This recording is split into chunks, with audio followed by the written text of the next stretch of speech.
เปิดวงดนตรีมาเนาะจะน้อยกับตู่ทั้งเทิงมันสั่นแห้งพอจะทับหัวจะคล้องเลยตู่ตัวนี้นั่นจะตามหัวจะคล้อง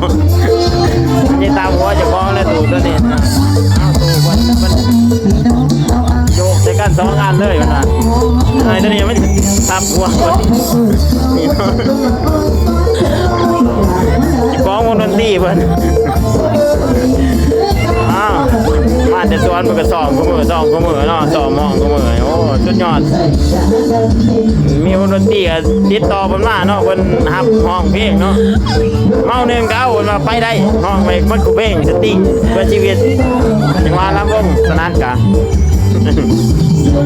เนาะกูมือกูแรงว่านอนประมาณ2 ชั่วโมงเดี๋ยวมันสอบ